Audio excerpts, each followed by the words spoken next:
welcome to my channel. Hope you all are doing well. And today we are going to start our seventh topic, and that is heredity and environment. तो आज हम अपना seventh topic start करने जा रहे हैं CDP का, child development and pedagogy का।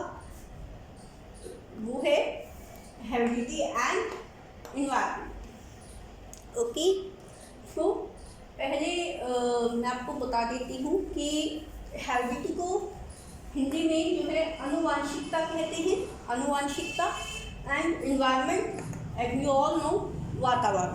ठीक है, तो हेरिडिटी और इन्वायरमेंट को आज हम पढ़ेंगे। तो पहले हम पढ़ते हैं व्हाट इज हेरिडिटी। हेरिडिटी के बारे में जानते हैं।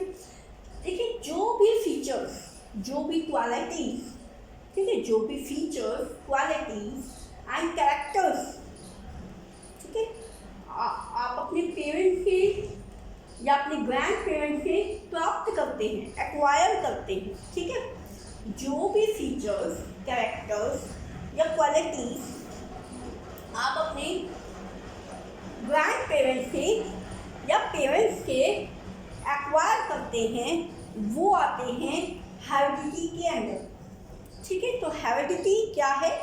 वो कैरेक्टर्स हैं, वो फीचर्स हैं, वो जो है क्वालिटीज हैं which are acquired by us from our grandparents and parents. Okay, and also we pass these characters to our next generation or our upcoming generation। कि हमने तो अपने दादा से, परदादा से, पापा से, नाना से, नानी से, मतलब ग्रैंड पेरेंट्स और पेरेंट्स से एक्वायर कर लिए कैरेक्टर, और फिर हमने वो कैरेक्टर जो है अपनी आने वाली जनरेशन, मतलब जो अपकमिंग जो हमारी जनरेशन है, जो बच्चे हैं आएंगे अभी आगे फ्यूचर में, उनको पास ऑन कर दी। ठीक है, तो जो हेरिडिटी है वो जीन्स पे बेस होती है। जो ये कैरेक्टर्स, जो फीचर्स आते हैं हमें अब पेरेंट्स से, ग्रैंड पेरेंट्स से, वो किसके थ्रू आते हैं? वो जीन्स के थ्रू आते हैं। मतलब पेरेंट्स और ग्रैंड पेरेंट्स क्या है? जीन्स पास ऑन करते हैं। ओके, और क्या है? ये जनरेशन टू जनरेशन जाती है। हेरिडिटी जो है वो जनरेशन टू जनरेशन जाती है।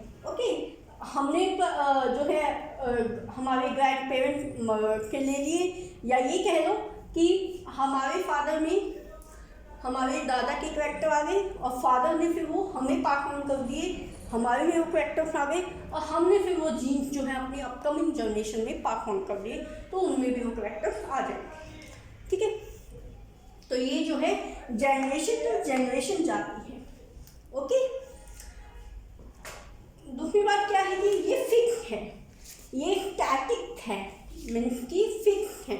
ठीक है, अनचेंजेबल है, अनकंट्रोलेबल फिनोमेना है ये हेरिडिटी जो है वो स्टैटिक फैक्टर है, फिक्स्ड है, अनकंट्रोलेबल एंड अनचेंजेबल फिनोमेना है।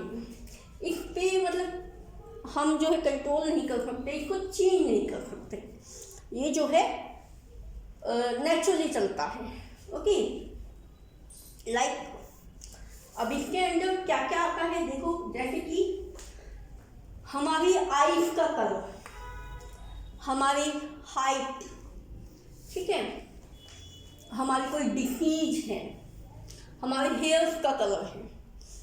ठीक है, तो ये जो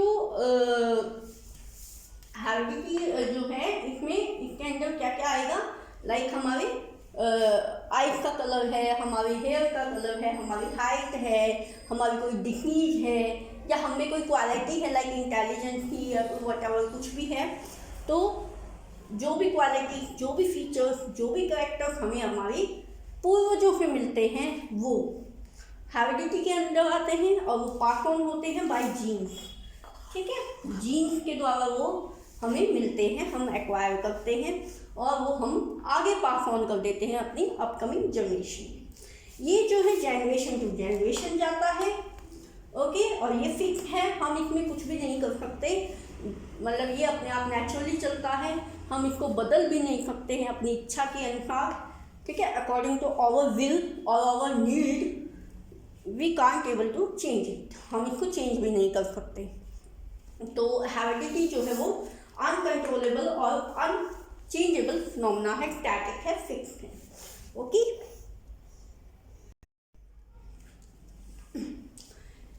हेरिडिटी जो है वो स्टार्ट हो जाती है फ्रॉम वोम। जब बच्चा जो है माँ के पेट में होता है, मतलब कि गर्भधारण से कॉन्ट्रैक्शन के टाइम पे जो है स्टार्ट हो जाती है हेरिडिटी की, जो हेरिडिटी का जो फिनोमेना है। ओके, दूसरा है कि हेरिडिटी सेट लिमिट।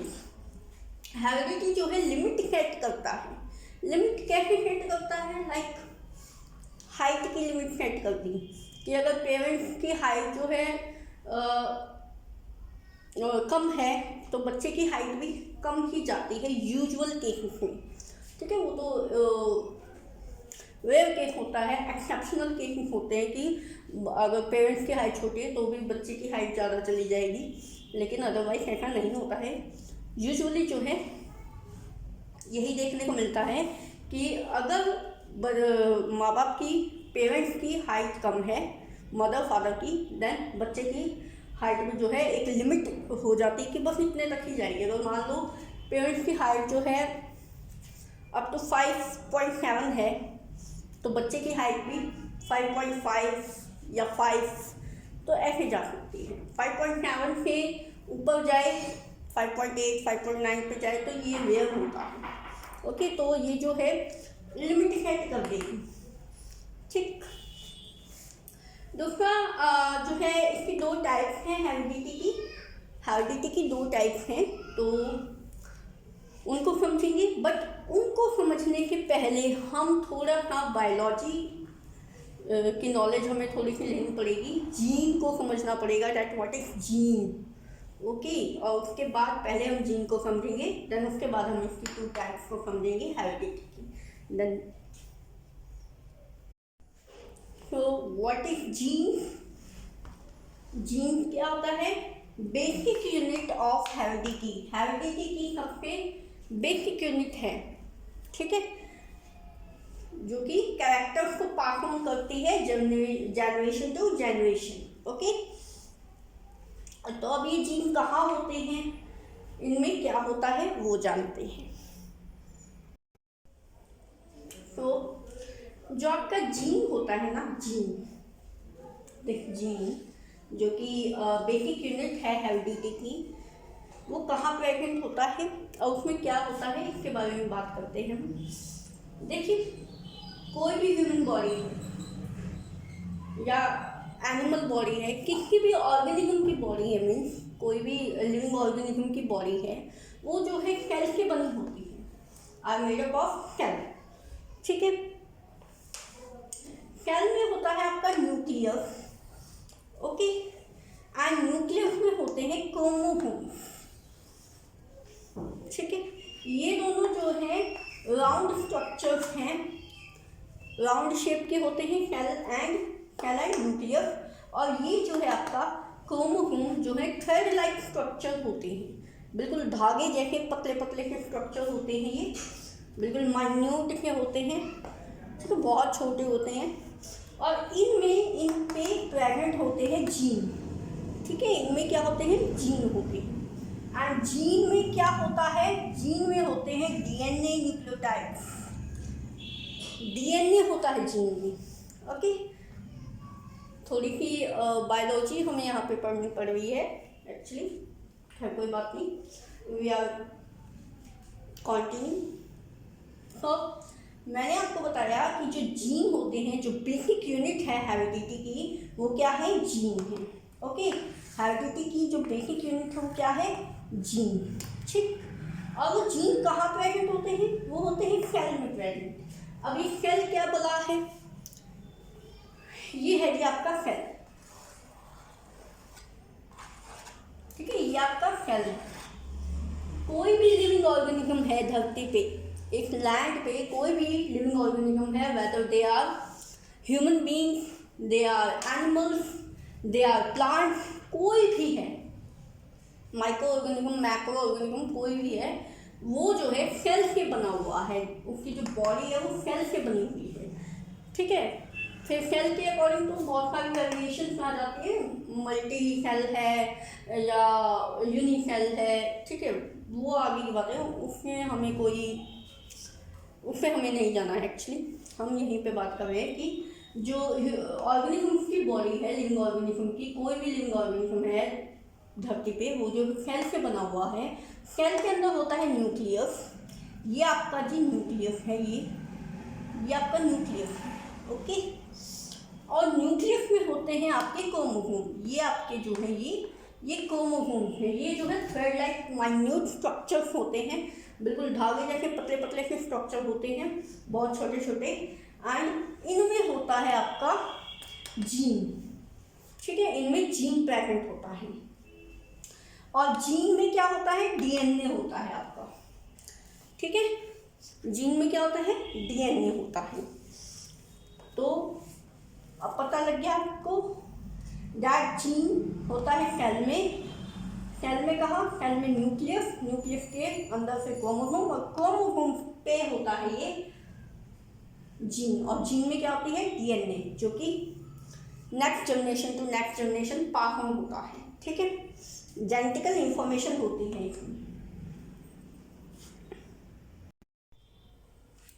देखिए, एक मेल सेल होता है एंड एक फीमेल सेल होता है, ठीक है, male reproductive cell and female reproductive cell, that is sperm cell in males and egg cell in female.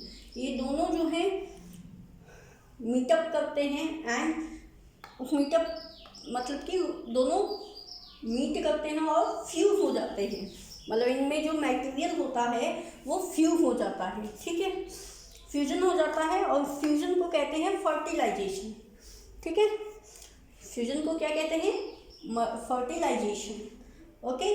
दोबारा रिपीट कर देती हूँ मैं स्टार्टिंग से। मेल सेल होता है एक, I mean to say male reproductive cell and female reproductive cell. तो ये क्या होते हैं, मेल रिप्रोडक्टिव सेल का नेम है स्पर्म सेल एंड फीमेल का है एग सेल। ये दोनों क्या करते हैं,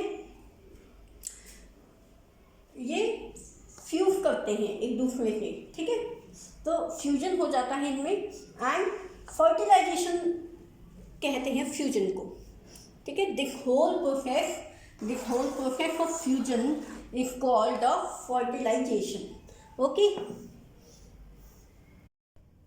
जो आपके फर्टिलाइजेशन का जो प्रोसेस होता है फ्यूजन का, उसका जो प्रोडक्ट होता है, उसका जो प्रोडक्ट आता है उसको कहते हैं जाइगोट सेल, ठीक है, जाइगोट, उसको क्या बोलते हैं हम, जाइगोट। तो जाइगोट सेल में क्या होते हैं, क्रोमोसोम्स होते हैं, ठीक है, थ्रेड लाइक, और उनमें होते हैं आपके जीन, जो कि मैंने आपको एक बार पहले भी डिस्कस कर लिया है। दैट सेल में क्या होता है, न्यूक्लियस, एंड न्यूक्लियस में होते हैं क्रोमोसोम्स जो कि थ्रेड लाइक स्ट्रक्चर होते हैं, और उन पे होते हैं जीन्स में होता है डीएनए इंफॉर्मेशन, ठीक है, डीएनए सीक्वेंसेस, डीएनए न्यूक्लियोटाइड्स। तो एक ह्यूमन बॉडी में टोटल नंबर ऑफ क्रोमोसोम्स कितने होते हैं, 46, ठीक है, 46 क्रोमोसोम होते हैं। लेकिन ये क्रोमोसोम जो होते हैं पेयरिंग में प्रेजेंट होते हैं, पेयर में होते हैं, तो पेयर ऑफ क्रोमोसोम कितने होंगे, 23, ठीक है, 23 क्रोमोसोम पेयर होते हैं, एंड 46 टोटल क्रोमोसोम होते हैं, ठीक है, 46 जो है टोटल क्रोमोसोम होते हैं ह्यूमन बॉडी में, ठीक है, ह्यूमन बॉडी में टोटल क्रोमोसोम कितने होते हैं, 46, और पेयर क्रोमोसोम के पेयर कितने होते हैं, जोड़े कितने होते हैं, 23 जोड़े होते हैं, ठीक है, और क्रोमोसोम नंबर में कितने होते हैं, 46, ठीक है। तो अब बात कर लेते हैं, देखिए जो क्रोमोसोम होते हैं जिसमें आपके जीन प्रेजेंट होते हैं, तो क्रोमोसोम मैंने आपको बताया कि 46 टोटल होते हैं, और पेयर में होते हैं वो जो है 23 टोटल पेयर होते हैं क्रोमोसोम की, ठीक है। तो क्रोमोसोम जो है वो 2 टाइप के होते हैं, ऑटोसोम्स और एक सेक्स क्रोमोसोम्स, ठीक है, एक ऑटोसोम है और एक सेक्स क्रोमोसोम है। ऑटोसोम्स जो है ऑटोमेटिकली अपने आप, ठीक है, वो जो है in both male and female, वो मेल और फीमेल में दोनों में मिलेंगे, कॉमन है। ठीक है, कितने हैं? 22 पेयर हैं। 23 पेयर होते हैं ना टोटल क्रोमोसोम के, तो उनमें से आउट ऑफ 23 ये जो है 22 पेयर हैं। ठीक है, जो 22 पेयर है क्रोमोसोम के वो ऑटोसोम्स के अंदर आते हैं, जो कि मेल एंड फीमेल में दोनों में कॉमन होते हैं ऑटोमेटिकली। ठीक है, तो इसलिए इनको क्या कहते हैं? ऑटोसोम्स। फिर जो 23rd पेयर होता है, ध्यान से सुनिए, 23rd पेयर, 23 पेयर नहीं, टोटल 23 पेयर नहीं, क्योंकि 22 पेयर तो यहीं आ चुके हैं, तो बचा कितना? 1। लास्ट का पेयर बचा है जो है 23rd। ठीक है, 23rd पेयर जो है वो होता है सेक्स क्रोमोसोम का।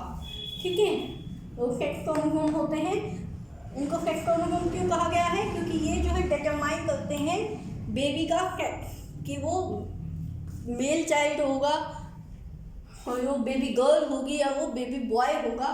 तो ये जो है डिपेंड करता है किस पे? हमारे सेक्स क्रोमोसोम पे, 23rd पेयर पे। तो इसलिए इनको जो है सेक्स डिटर्मिनेंट भी कहते हैं। ठीक है, सेक्स डिटर्मिनेंट भी बोलते हैं 23rd पेयर को।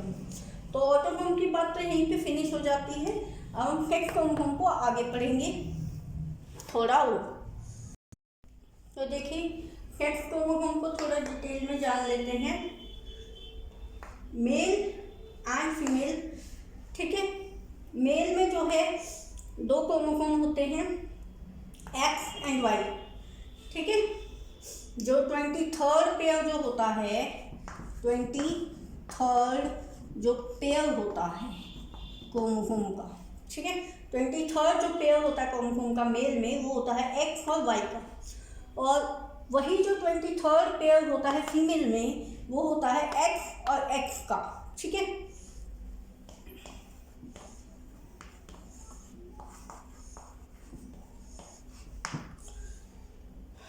तो मेल में जो 23rd पेयर पाया जाता है, जो सेक्स क्रोमोसोम जो पाए जाते हैं, वो होते हैं एक्स एंड वाई।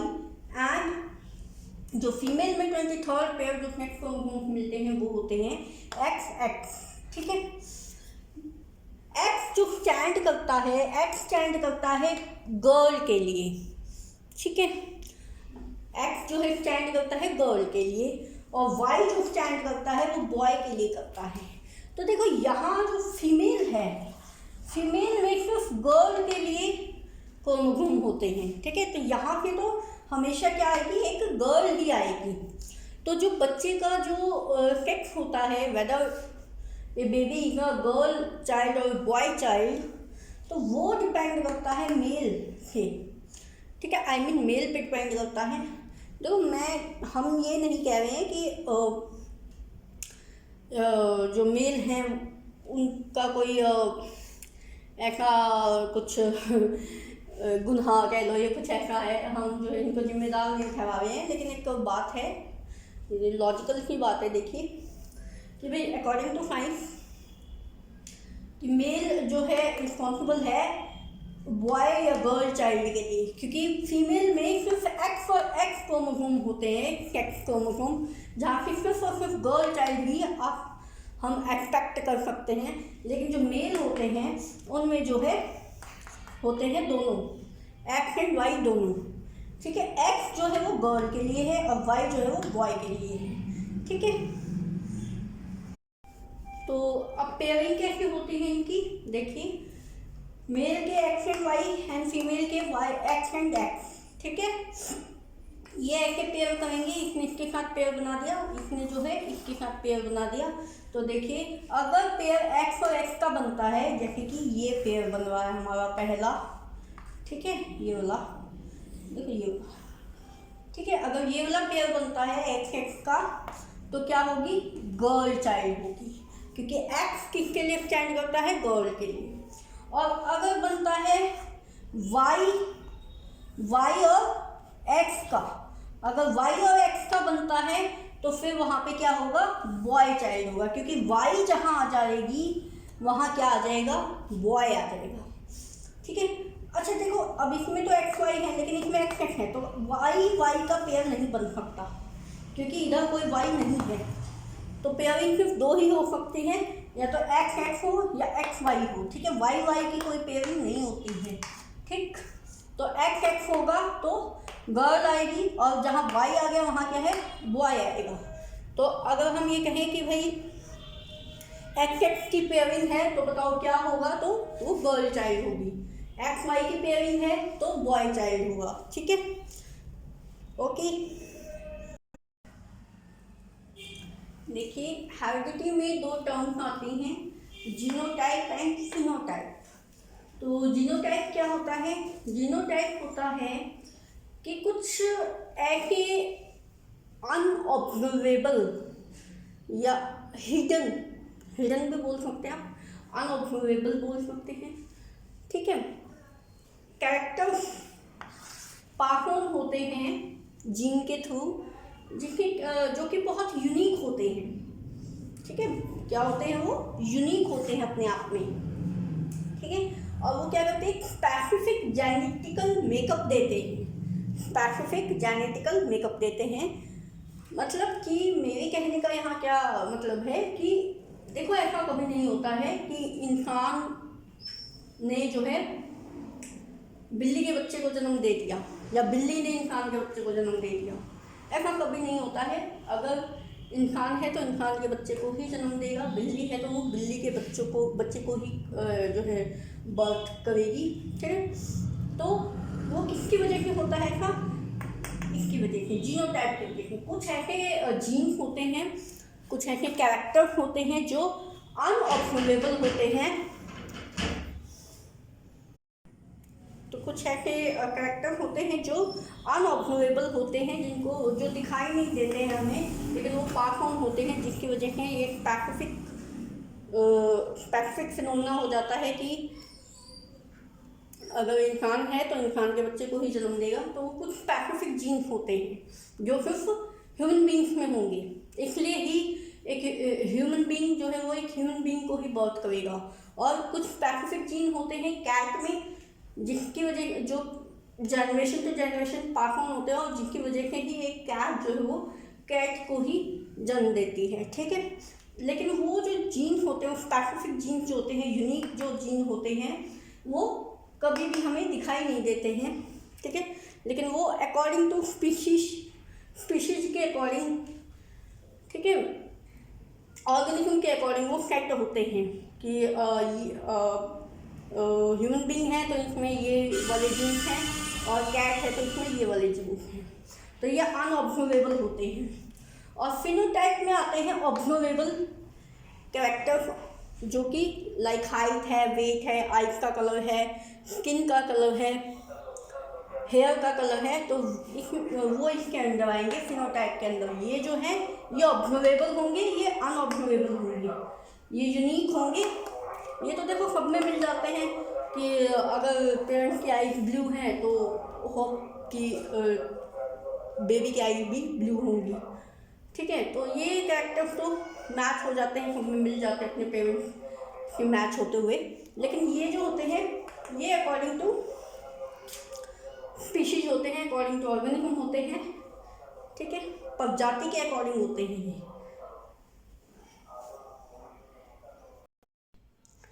आप समझ लेते हैं इन्वायरमेंट को। तो इन्वायरमेंट की बात करते हैं। इन्वायरमेंट होता है आपका वातावरण। इन्वायरमेंट जो है not include gene. Environment gene को इंक्लूड नहीं करता। ठीक है, इन्वायरमेंट में जीन का कोई रोल नहीं है। जैसे हमने हेरिडिटी में पढ़ा था कि जीन जो है हेरिडिटी की बेसिक यूनिट है, बट यहाँ पे हम क्या पढ़ रहे हैं कि इन्वायरमेंट में जीन का तो कोई रोल है ही नहीं। ठीक है, इंक्लूड ही नहीं करता है इन्वायरमेंट जीन को। ठीक है, मतलब कि क्या है कि जो भी फीचर, कैरेक्टर, ठीक है, जो भी क्वालिटी कह लो कि जो हमें जीन से ना प्राप्त होके नेचुरल इन्वायरमेंट, नेचुरल वर्ल्ड से प्राप्त होते हैं, अपने सराउंडिंग से प्राप्त होती हैं।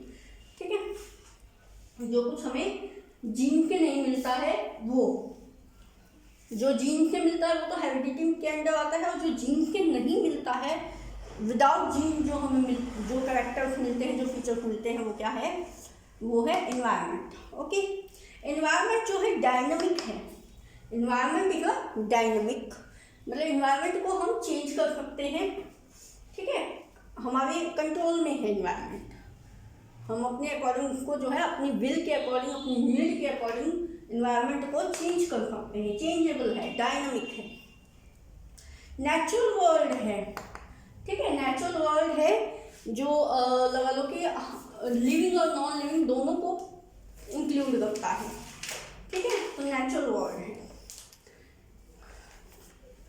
लिविंग थिंग्स भी होंगी इसमें, लाइक ऑर्गेनिजम्स जो हमारे सराउंडिंग्स होते हैं, माइक्रो मैक्रो जो भी हैं, प्लांट्स एनिमल्स जो भी, और non living air, water, soil, ठीक है।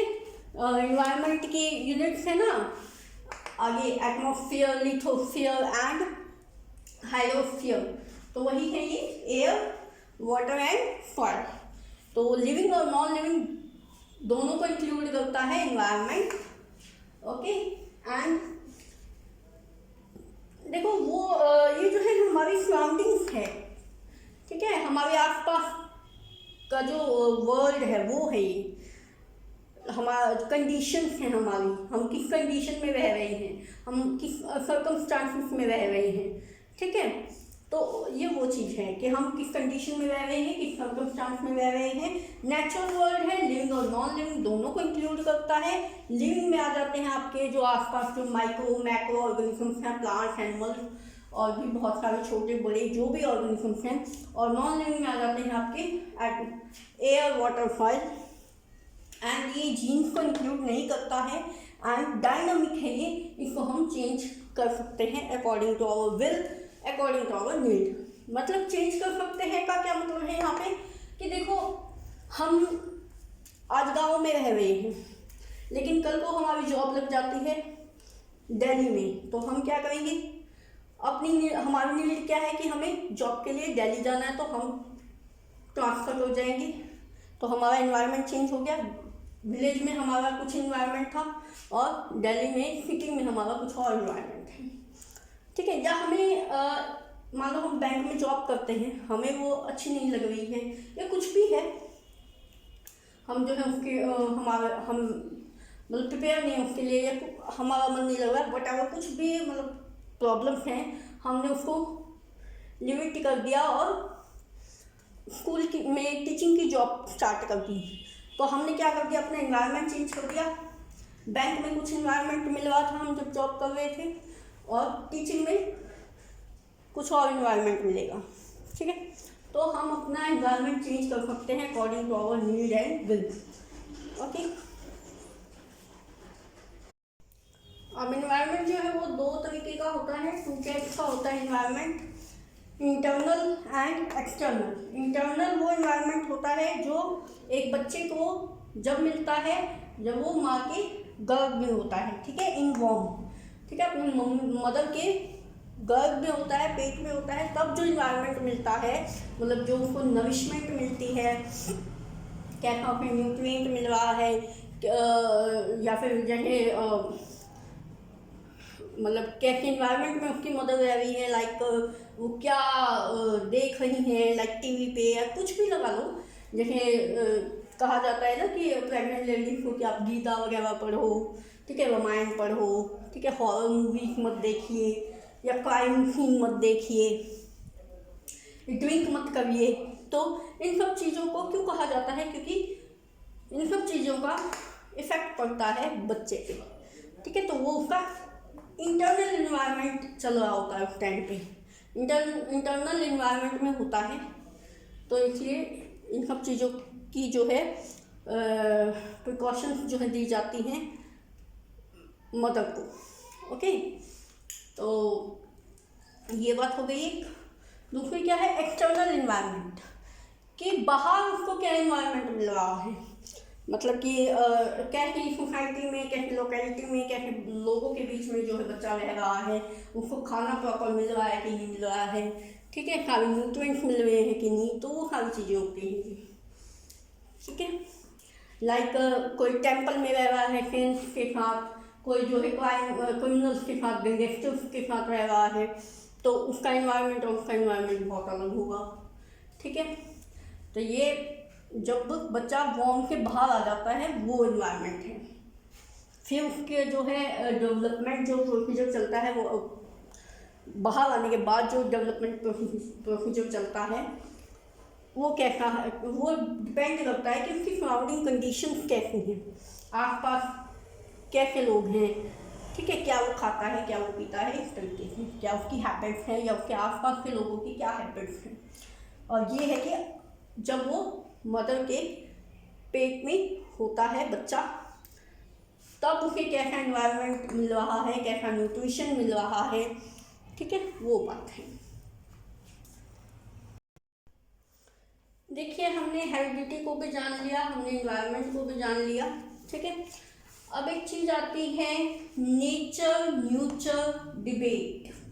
नेचर न्यूचर डिबेट मतलब कि लोगों में ये बहस का एक टॉपिक बन जाता है, कन्वर्सेशन का एक टॉपिक बन जाता है, डिबेट का एक टॉपिक बन जाता है कि भाई मतलब बच्चे की जो डेवलपमेंट है उस पर किसका ज़्यादा इफेक्ट है, हेरिडिटी का है या एनवायरनमेंट का है। नेचर मतलब प्रवृत्ति, ठीक है, प्रकृति, प्रवृत्ति।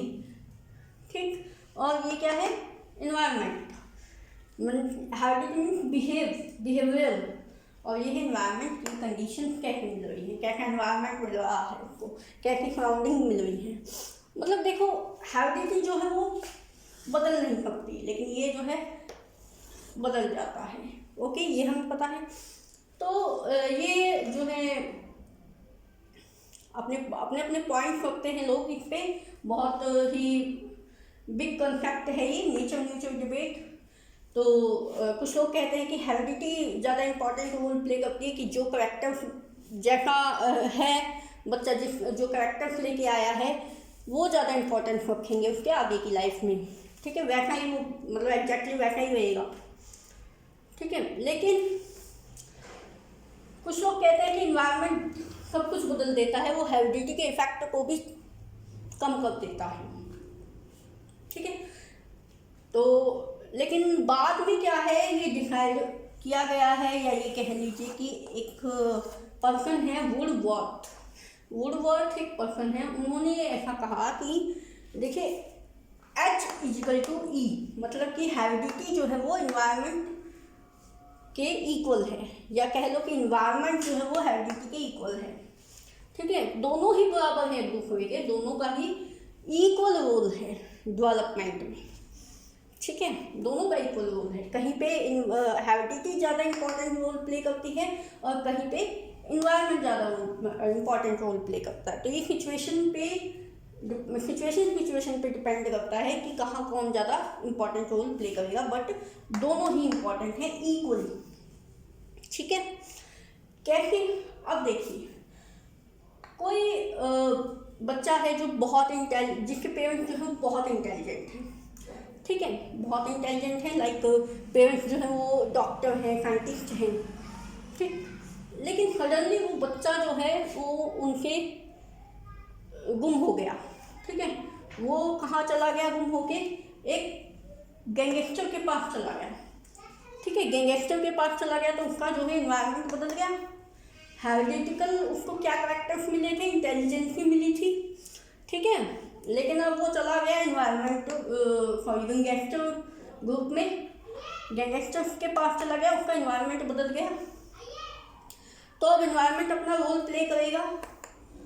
वो जो है बच्चा जो है इंटेलिजेंस की उसकी कोई मायने नहीं रखती, फिर जो है वो गैंगस्टर ही बनेगा, उन्हीं को फॉलो करेगा वो।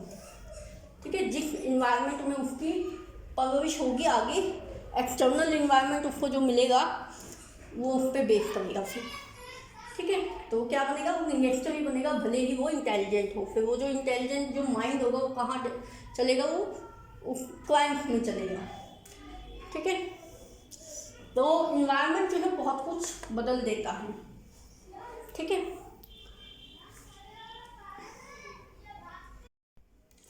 देखिए इसके बेसिस पे आपकी हेरिडिटी और इन्वायरमेंट के बेसिस पे हम क्या कह सकते हैं, जैसा कि मैंने आपको बताया अभी कि दोनों का ही अपना अपना रोल रहता है, दोनों ही इक्वली इम्पॉर्टेंट हैं। तो H और E का जो प्रोडक्ट होता है, ठीक है, हेरिडिटी और इन्वायरमेंट का जो प्रोडक्ट होता है वो क्या होता है, डेवलपमेंट होती है।